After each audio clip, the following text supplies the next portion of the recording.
Knights of Favonious are the main authority of Mondstat. They're in charge of everything, the safety of the people, festivals, the economy, everything. Instead of being ruled by the Anemo Archon Barbatos, they govern their own region, giving them the title the City of Freedom. Let's dive into the lore of the Knights of Favonious. Backstory. They were founded by the first Grandmaster, Vanessa. Vanessa was a Moratan, children of the Pyro Archon Morata from Natlan. Her people left Natlan and know very little about their history back home. Upon coming to Mondstat, they were enslaved by the nobles during the rule of aristocracy in Mondstat 1,000 years ago. They had to fight for their freedom in the Colosseum, where the nobles watched for their entertainment. Vanessa was called Lion Fang Knight for her undefeated streak in the Colosseum. She fought to free her people from the enslavement of the nobles. She was later bought by the Lawrence clan and was imprisoned. Venti offered to break her free, but instead she replied, "We must fight and claim our own freedom. We cannot beg for it, we must not kneel for it. Freedom given freely is only a guise for another shackle." Vanessa, Venti, and members of the other clan like the Gunhildr clan and a knight from the Ragenbinder family joined forces and fought against the rule of aristocracy to return Mondstadt back to the City of Freedom. Lord Lawrence challenged Vanessa to fight Ursa the Drake, and if she won, she and her people will be free and the control of Mondstadt would be given to her. During the fight, a treaty was revealed stating that the nobles planned to sell Mondstadt to Rex Lapis. Fearing for their own freedom, the soldiers under the rule of the nobles also fought against them. It was a hard-fought battle, but they won, and Vanessa became the first Grandmaster of Mondstadt and started the Knights of Favonious and was later dubbed the Dandelion Knight. After her rule, she was said to have ascended to Celestia and came back as a falcon, becoming the Falcon of the East, who is one of the four winds. It was later revealed that the treaty was a fake and was presumably signed by the Anemo Archon, forging Rex Lapis' signature to trick them into overturning the aristocracy. Present time. The Knights of Favonious we now know consist of the Grandmaster and Acting Grandmaster. Should the Grandmaster be indisposed, the Acting Grandmaster would step up to take their role in the meantime. Under them are the Captains that are in charge of their own companies.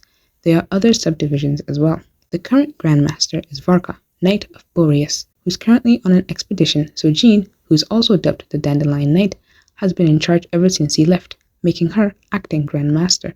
Though a lot of characters, even Varka himself, tend to treat her like the Grandmaster, as her care for Mondstadt is unlike any other, even to the detriment of her own health. Seriously, this girl needs to sleep. Varka, Knight of Boreas. We don't really know too much about him, since he hasn't been officially revealed as of yet, but from what we have gathered, he seems to be a laid-back man, but quite caring for those around him. He took care of Rosaria, taught Razor how to use a claymore, and taught Mika how to use his weapons. He seems to be a comedic man from the letter we received from him through Mika, and I cannot wait to see him in game. Jean, the Dandelion Knight. Jean comes from the Gunhildr clan, who helped during the fight against the Lawrence clan. Her mother and father have separated, with her mother presumed to be deceased at the current time of the game. Her father, Seamus Pegg, is in charge of the Church of Favonious, but is currently on an expedition with Varka, leaving her little sister Barbara, who is a deaconess of the Church of Favonious, in charge of the church instead. The Captains and Company. There are currently 4 known captains and 5 known companies. Number 1. Kaya, who is a cavalry captain. The cavalry captain is in charge of protecting Mondstadt from threats. They are in charge of basically the army and providing support in battle when necessary. All the members of the cavalry were taken with Varka to the expedition except Kaya, so for now, he just does what he can to help Jean, whether that be paperwork or investigating anomalies or taking care of Klee. Number 2. Albedo, captain of the Investigation Company and chief alchemist. He's in charge of investigating and explaining any strange phenomena that may occur in Mondstadt. He has 2 assistants, Sucrose and Themiasis. He investigates the phenomenons and uses alchemy to either explain it or deal with it. Number 3. Eula Lawrence, captain of the Reconnaissance Company, also known as the Spindrift Knight. Eula is in charge of reconnaissance. She keeps an eye on anything that may be a threat to Mondstadt and gives intel to the Knights to better protect Mondstadt. Her relation to the Lawrence clan does make some people judge her capabilities, but the members of the Knight know her well enough to trust her judgment and don't hold her to the crimes of her ancestors. Mika is also a part of this company. He is a surveyor, which means he makes and updates the maps to help the Knights better traverse the region. Number 4. Herta, captain of the logistic company and coordinator. Her company is in charge of logistics and bookkeeping of the goods that come in and out of Mondstat. Administration of baggage train, resource management, and record keeping are some of her line of work.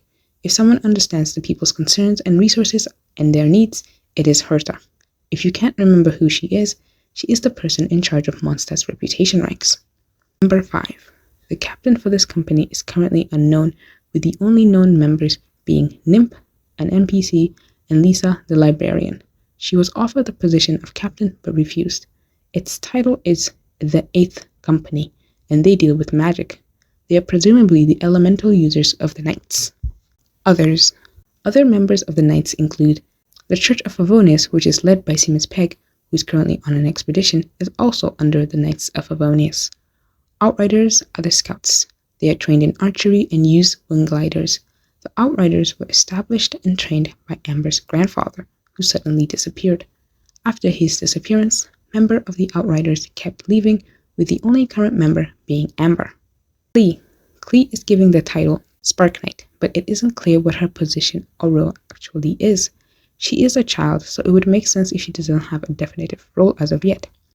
Noelle is the maid of the Knights, and also an apprentice knight. She has been training to be a knight for a while now, but she just keeps failing the test.